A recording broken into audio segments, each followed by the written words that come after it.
Ng'abayizi ab'ekyomusanvu batandise ebigezo byabwe olwaleero okwetooloola eggwanga Mityana Waliwo Heedimasita ow'essomero lya St Mary's Mugoye Kalangaalo nga ye Max Maganda abuzeewo ku ssaawa envannyuma n'aleka essomero nga lisobeddwa era abayizi tebakoze ebigezo byabwe bwe tutuukiddeyo nga n'abazadde batandise okukuŋŋaana oluvannyuma lw'okukitegeerako nti abaana baabwe tebaawandiisibwa so nga buli omu yaggyibwako emitwalo 22 okwali ez'okuwandiisa abayizi n'okubatwala we bagenda okukolera ebigezo. Abaana baffe abandibadde oba oli awo batwaliddwa ku ssenta bwe bandibadde batuulira nga tukyabalaba ku ssomero.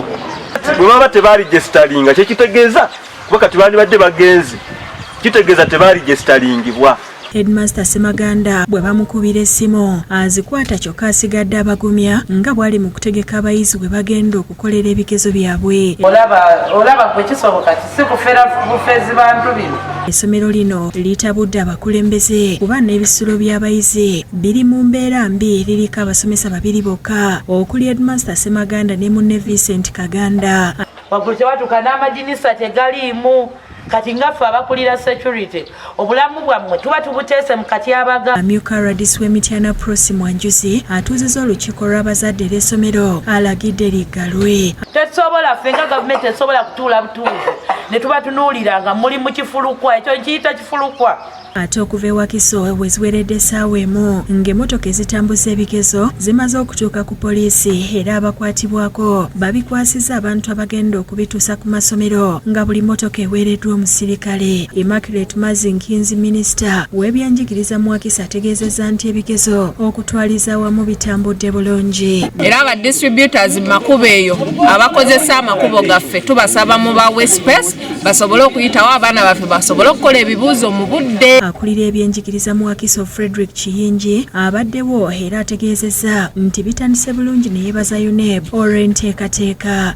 Abakulu b'amasomero ba directors tubeegayirira tuwabaawa yetaba mu mbeera yonna y'okwagala okumba ebibuuzo. Agamba bakoze ebyekyomusanvu beeyongedde nga bali 38 okuva mu masomero 605 era alambudde ssente ez'enjawulo gye babikoledde okuli Gombe Kayunga Primary School ku ssenta ya Kisimbiri Primary School atuuse obudde obw'okutandika bwayiseeko dda olw'amasomero g'obwannannyini agaluddewo okutuuka era abatabukidde. N'abakulira amasomero emukono Bukedde kunona bigezo ku poliisi tugenzeko mu masomero ga gavumenti okulaba embeera bweri eno tusanze nga tebannaba kuyingira era abakulira amasomero gano okuli Sister Nansubuga Jane Harriet bategeezezza nti ebigezo bituuse mu budde nga n'abayizi babateeseteese bulungi. Era ng'abayizi beeteeseteese bulungi kubanga era naffe tubateeseteese bulungi. N'olwekyo ne PLE tusuubira olw'ekisa kya Katonda abayizi baffe bajja kukola bulungi.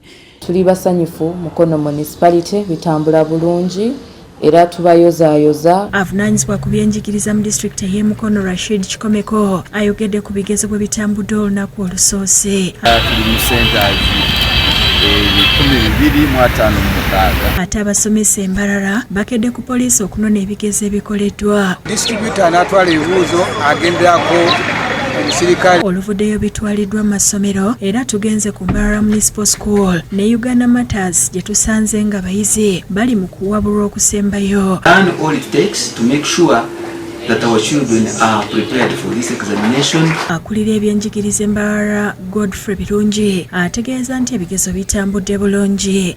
These children have been prepared enough. I'm here to tell you that we are prepared to do PLE of 2024. We wish them well. N'ebigezo mu bbendobendo lya Bunyoro bitambudde bulungi wadde nga wamu bituuse kikeerezi. Checking and all the other things took some few minutes, but we have been able to begin at 9:15. Abasomesa n'abakulira amasomero boogedde ku nteekateeka nga bw'ebadde. We expect good results. We have 110 candidates who are supposed to sit here. N'ebigezo mu disitulikiti ey'e Bunyangabo bitandise bulungi ku lunaku luno olusoose.